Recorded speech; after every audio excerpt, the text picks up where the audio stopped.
자, 이번 주 경제 흐름을 짚어볼 이주앤머니. 오늘의 주제는 뭘까요? 자, 여러분 이제 여름이 오고 있습니다. 네. 옷이 점점 얇아지고 있는데 이맘때쯤 모두의 고민, 다이어트. 다이어트가 그렇죠. 고민이죠. 예. 몸은 두꺼워지고 옷은 얇아지고. 네. 여러분 다이어트 해보신 적 있어요? 저는 한 20kg, 25kg 정도 뺐어요. 진짜요? 네, 뺐다가 지금 다시 한 10kg가 찌긴 했는데 못 알아보시는 분들도 계실 정도로 95kg까지 갔다가 70kg까지 쭉 빼고. 95까지 가셨다고요? 네. 저 105까지 갔습니다. 진짜. 저는 105 이후에 체중을 안 쟀습니다. 너무 상처받아가지고. 저는 숫자 2개로 제 몸무게를 늘 표현해오다가 3개가 필요하다는 생각에 너무 상처를 받아가지고 그때 이후로 체중을 안 쟀습니다. 우리 평론가님은 다이어트는 해보신 적이 없나요? 다이어트는 했고 하고 있고 해야만 하는. 세상에 맛있는 게 없어지는 그날까지 네. 영원히 함께할 생각입니다. 네, 사실은 없어지진 않을 테니까요. 맛있는 게 점점 더 많이 나오면 많이 나왔지. 네. 와, 이렇게 모두가 가지고 있는 고민이 바로 살이에요, 다이어트. 그렇습니다. 네, 이렇게 다이어트에 관심 많은 분들의, 그러니까 결국 모든 분들의 귀가 번쩍 뜰 소식이 요즘 쏟아지고 있습니다. 뭡니까? 저 너무 필요하거든요. 저 올해 너무 필요해요. 기적의 비만약이라고 불리는 위고비 들어보셨죠? 들어봤습니다. 위고비, 이 주사 치료제인데 네. 식욕을 좀 억제하는 그런 약이에요. 맞습니다. 위고비가 이제 국내에 시판된 지가 한 반년 정도 지났거든요. 네. 그런데 지금 매달 39% 정도씩 이제 판매량이 증가하고 있어서 이제는 어느 정도 비만 치료제로 안정적으로 성장하고 있다 이렇게 볼 수가 있겠고요. 특히 이제 유명인 분들이 위고비 효과를 인터넷 등등등에 인증을 많이 했습니다. 네네네. 일론 머스크 형님 아시죠? 네. 그다음에 킴 카다시안 같은 세계적인 유명인들이 어떻게 살을 뺐습니까? 할 때 위고비의 도움을 받다라고 말을 하면서 이제 많은 일반인 분들도 폭발적으로 관심을 좀 갖고 있는 그런 상황이 되겠습니다. 네네. 네, 이렇게 평론가님 말씀처럼 유명인들이 또 많이 이제 사용을 하면서 좀 화제가 많이 됐었는데 네. 이 위고비가 이제 청소년들에게도 처방이 가능해질 예정이라고 합니다. 위고비가 지금은 성인 환자에게만 사용될 수 있는 이른바 전문 의약품인데요. 네. 특히 이제 미국의 FDA라든지 유럽의 EMA에서는 이미 12세 이상 청소년들에게 치료제로서 허가가 되어 있는 상황이에요. 그러다 보니까 이 글로벌리한 제약사들, 예를 들면 뭐 노보노디스크라든지 이런 쪽에서는 우리나라 식품의약품안전처에 12세 이상 청소년에게 투약할 수 있도록 허가해 주십시오라고 하는 신청서가 현재 제출이 되어 있는 상황이거든요. 업계에서는 조만간 허가가 날 것으로 전망을 하고 있습니다. 이미 벌써부터 청소년들이 인플루언서들 후기 보고 SNS에서 이 후기들 성공 사례들 보고 부모님들한테 사달라고 조르고 있대요. 물론 청소년들은 아직은 예민한 시기이기 때문에 청소년 처방에는 조금 더 신중을 기해야 되겠습니다만은 어쨌거나 저변이 넓어지는 계기가 될 것으로 보입니다. 제가 그 방금 평론가님 말씀하신 그 노보노디스크 덴마크 제약회사 네네. 이 위고비 개발사라서 좀 눈독을 들이고 있긴 했었거든요. 돈에 비치려면 이 정도는 비춰야 되는 것 벌써도 같아요. 슬슬 예. 근데 눈물과 좋은- 스품의 기운이 엄습을 합니다. 좋은 투자 마인드긴 하죠. 예. 노보노디스크 주가가 좀 끝모르게 이렇게 치솟다가 네. 지난해 쭉쭉쭉쭉쭉쭉쭉 내려오더니 이상하게 살이 아니라 주가가 빠졌어요. 고점 대비 절반 이상 빠진 상태거든요. 예. 이거 어떻게 된 거예요, 진짜? 그 이유는 뭐 위고비 자체의 문제는 아닙니다. 이게 워낙 사람들한테 많은 인기를 끌다 보니까 또 시장에서 경쟁도 심화됐어요. 후발주자의 업체 추격이 바짝 쫓다 못해서 이제 점유율이 살짝 뒤집힌 상황이거든요. 이렇게 경쟁도 심해졌는데 이 노보노디스크의 후속 신약의 임상 결과도 그닥 썩 좋지 않았습니다. 그러니까 시장에서는 약간 실망스러웠던 거죠. 거기에다가 이제 미국 정부에서나 규제라든가 이런 정책의 문제도 있는데 아무래도 가격이 너무 비싸다 보니까 조금 손가락질을 받을 수밖에는 없어요. 이런 여러 가지 요인들이 복합되다 보니까 진짜 고점 대비 한 절반 이하로 떨어지기도 했었습니다. 저도 이제 사실 관심이 좀 있어서 알아봤는데 아는 사람 모르는 사람 다 동원해서 해도 굉장히 가격대가 비싸더라고요. 예, 이 위고비 평균 가격이 어느 정도 됩니까? 이게 지금 우리나라에서는 건강보험이나 아니면 민영보험 적용이 전혀 안 되잖아요. 네. 그러다 보니까 실제로 맞는 거는 한 개 기준으로 37만 원 정도라고 하는데 네. 이게 한 방만 딱 맞으면은 살이 쪽 빠지면 좋겠지만은 그렇지 않죠. 또 유지를 해야 됩니다. 그렇죠. 안 먹으면 이제 호르몬을 안 맞던 그때로 그냥 다시 돌아오기 때문에 네. 다시 이제 식욕이 떨어졌던 식욕이 다시 올라와서 그렇죠. 뭐 흔히 우리가 생각하는 요요를 네. 겪을 수가 있거든요. 이게 돌아오는 건 하루 이틀입니다. 아유, 금방이에요. 하루 이틀 금방 정신줄 놓으면은 바로 돌아오거든요. 이거 유지하려면은 한 달 평균 40만 원에서 70만 원 정도는 지출을 해야 되고 따져보자면 한 1년에 1,000만 원가량은 들어간다라는 거거든요. 자, 그래서 지금부터가 이주앤머니 핵심입니다. 이 위고비 주사로 맞는 약이잖아요. 이번엔 먹어서 살을 빼주는 치료제가 나온다고 합니다. 먹는 비만 치료제요? 네. 아, 또 먹어야 합니까?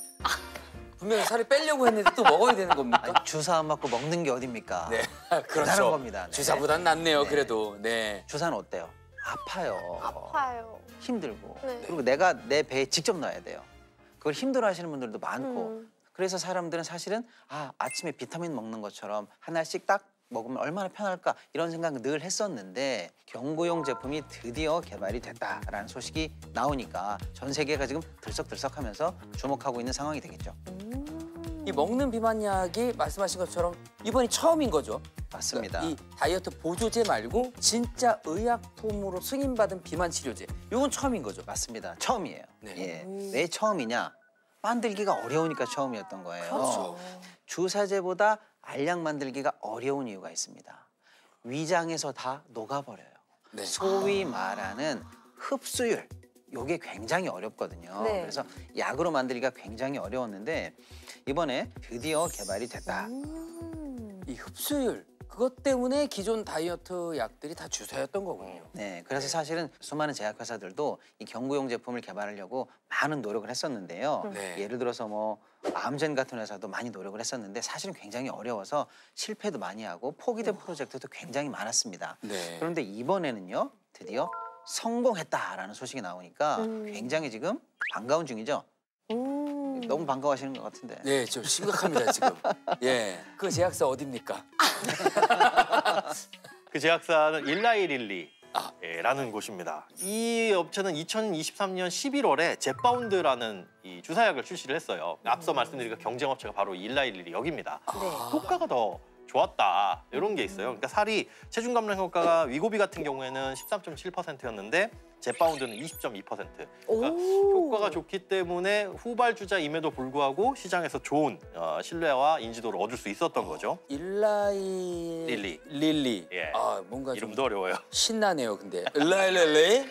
예, 신나는 이름입니다. 네. 어쨌든 일라이릴리가 치고 나온 상황인 건 분명한 거네요. 네. 올해 미국 이제 식품의약국이죠. FDA에 먹는 비만 치료제 제품을 정식으로 승인 신청을 했는데요. 네. 승인 신청한 배경이 있어야 되겠죠. 효과가 있어야 승인해달라고. 그렇죠, 그렇죠. 그래서 임상 3상에서 효능이 확인이 됐다라는 보도입니다. 그러면 효과는 어때요? 효과는 지금 임상 실험 나온 결과들이 있는데 먹는 약을 한 9개월 정도 36주 복용하면은 평균 7.3kg 많이 빠진 게 36주에 9개월에 15kg 정도. 평균 7kg대. 평균 7kg대. 네. 주사약보다는 감량 효과가 그렇게 높지는 않은 거예요. 근데 운동을 안 하는데 그 정도면 그 정도로 하기 싫은 거예요, 운동을? 아나운서. 저는 그 정도로 운동을 하기 싫은 거예요? 저는 조금은 병행해야 됩니다. 예, 약을 안 먹더라도 운동은 해야 됩니다. 근데 이 노보노디스크가 가만히 있을 순 없지 않겠습니까? 여기도 기존에 허가받은 당뇨 치료제가 있었거든요. 네. 리벨서스. 요걸 관련해서 요거를 약간 이제 비만 치료제용으로 바꿔서 좀 더 기능을 확대해서 출시하려고 준비 중에 있습니다. 그래서 내년쯤이면 현재 세계적으로 앞서가고 있는 이 1등, 2등 다국적 제약회사들이 드디어 먹는 비만 치료제를 실제로 출시할 수 있을 것이다라는 기대가 높아지고 있습니다. 덴마크의 노보노디스크냐, 미국의 일라이릴리냐 이 싸움 아니겠습니까? 그렇죠. 그런데 지금은 일라이릴리가 약간 노보노디스크를 위협하는 상황이에요. 이 점유율도 조금 앞서 있고 이제 내년에는 확실하게 시중에 나올 수 있다라고 확신하고 있어요. 그렇기 때문에 지금 재고를 5억 5천만 달러어치를 쌓아놓고 있다. 약을. 오, 이미 다 만들어진 이미 다 약이. 만들어져 있고 우리는 임상 통과할 거 다 예상하고 있고 그건 아무런 문제 없고 판매 대기 중인 약이 이만큼 있다. 이 설명만 들었는데도 네. 벌써 싹 군침이 싹 돕니다. 약인데 먹고 싶어요 벌써. 네, 네. 근데 중요한 건 가격 아니겠습니까? 그렇죠. 예, 가격 경쟁력이 없으면 그것도 우리가 좀 접하기 쉽지 않을 텐데요. 네. 의약품에는 이게 보험이 되느냐 안 되느냐 각국의 정책에 따라서 최종적으로 소비자가 부담하는 가격 차이가 크거든요. 우리나라도 질병 치료가 필요한 부분에 한해서는 앞으로 출시될 이 경구용 약에 대해서 어느 정도 보험 수가가 적용되느냐 요 여부에 따라서 소비자분들이 접할 수 있는 부담이 달라지기 때문에 정책적인 상황을 좀 지켜보기는 해야 될 것 같습니다. 그렇네요. 근데 이게 먹는 비만 치료제가 그래도 주사보다는 좀 안전하다고 느껴지거든요. 네네. 공통적인 부작용이 하나가 있어요. 이게 뭐냐면 이 사실은 식욕을 억제하는 거잖아요. 네. 이 우리 호르몬을 조정을 해가지고 아 너는 배가 불러라고 가스라이팅을 당하는 거죠. 약으로 인해서. 근데 그러다 보니까 뭐가 문제냐면 먹는 양이 줄어드니까 이게 살찌는 것만 안 먹으면 참 좋은데 여러 가지 음식을 두루두루 안 먹게 돼요. 그러다 보니까 근손실이라는 부작용이 옵니다. 그렇죠, 그렇죠. 당연히 단백질도 섭취를 해줘서 우리가 네. 운동을 했을 때 근육을 만들어야 되는데 만약 그렇게 되면은 살만 빠지는 게 아니라 근육도 같이 빠지는 거잖아요. 그리고 네. 뭐 기초대사량도 저하되고요. 그러면은 사실상 이 약을 안 먹게 되면 혹은 주사를 끊게 되면 기초대사량이 똑같이 먹어도 살이 더 찔 수도 있는 체질로 바뀔 수도 있는 거고 여기에 이제 뭐 요요 현상은 당연히 올 수 있다라는 겁니다. 아니 먹는 비만약이라는 게 개발만 하면 이렇게 화제가 되는데 우리나라 기업도 좀 개발을 하면 좋겠다는 생각이 들어요. 아, 그러게요. 그렇죠. 지금 우리가 이 뜨거운 테마를 전부 다 외국 회사 얘기를만 하고 있었는데 정작 우리나라 회사에 대해서도 관심을 가져주셔야 됩니다. 네네. 네. 이 한미약품도 HOP라는 프로젝트를 통해서 경구용 비만 치료제 개발에 아주 매진을 하고 있고요. 네. 또 대웅제약이라든지 동아 이런 회사들은 기존에 있던 당뇨에도 효과가 있고 비만에도 효과가 있는 이런 이중작용제 물질을 본격적으로 개발하고 또 특허도 등록하는 등 활발하게 활동을 하고 있습니다. 네. K-바이오 회사에 대해서도 우리가 눈을 크게 뜨고 관심을 가져주시기 바랍니다. 어쨌든 작은 눈이지만 크게는 뜨고 있거든요. 네. 다시 한번 말씀해 주시고 어딘지 그 회사. 자, 어쨌든 비만 치료제 시장 앞으로도 계속 지켜봐야 되겠죠. 근데 뭐 이제 막 먹는 치료약이 나왔으니까 앞으로 더 성장하지 않겠습니까? 맞습니다. 일단 비만 인구가 계속 늘고 있고요. 네. 실제로 OECD 평균 비만 인구가 무려 57.7%예요. 절반이 비만이다 이렇게 두 명 중에 한 명 이상이 그렇습니다. 예. 비만이라는 거잖아요. 우리나라는 진짜 많아. 상대적으로는 적습니다. 비만 비율이 36.7%이긴 한데 네. 우리도 10년간 꾸준히 상승하고 있어서 사실은 비만 관련한 시장은 계속 커지고 있다 이렇게 볼 수가 있겠고요. 모건 스탠리 발표에 따르면 글로벌 비만 치료제 시장 규모는요 2030년에 무려 75조 원대로 성장할 것이라는 전망이 있습니다. 그래서 비만 치료제 시장은 이제 시작이다 이렇게 봐야 될 것 같습니다. 우와. 그리고 또 하나 우리가 생각을 해보셔야 될 게 네. 앞서 이 치료제가 어떻게 해서 나오게 됐다? 당뇨병을 치료하려고 연구하다가 나오게 된 거예요. 그러니까 비만인이 아닌데도 당뇨병이 있으신 분들 만성질환자 많잖아요. 아, 네, 네. 그렇죠. 이런 곳에도 당연히 이제 치료약으로 쓰일 것이고 그다음에 또 하나 생각을 해보셔야 될 게 이게 심혈관 계통에도 효과가 있더라. 그리고 비만을 낮추니까 염증 개선에도 효과가 있더라. 심지어 식욕을 떨어뜨리니까 알코올 의존증도 떨어뜨리더라. 다른 영역으로도 확대돼서 사용될 수 있다는 걸 생각해 보면 지금 이야. 상상하는 것 자체가 이 시장 규모를 상상해 보는 것 자체가 되게 무리가 아닐까 그런 생각까지도 듭니다. 먹는 약으로 쉽게 살 빼는 세상이 오고 있습니다. 먹는 비만 치료제가 바꿔놓을 세상. 여러분의 생각은 어떠신가요? 유튜브 댓글로 많이 달아주세요.